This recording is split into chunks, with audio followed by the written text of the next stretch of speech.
नमामि धन्वन्तरिम् आदिदेवं सुरासुरैः वन्दितपादपद्मं लोके जरारुग्भयमृत्युनाशं दातारमीशं विविधौषधीनां धन्वन्तरिं रमानाथं सर्वरोगनिवारकम् आयुर्वेदप्रवर्तारं वन्दे पीयूषदायकम्।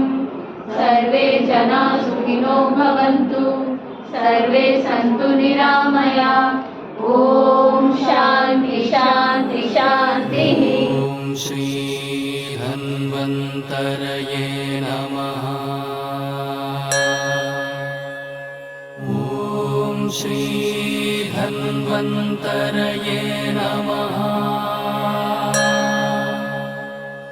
ओम श्री धन्वन्तरये नमः। ओम श्री धन्वन्तरये नमः। ओम श्री धन्वन्तरये नमः।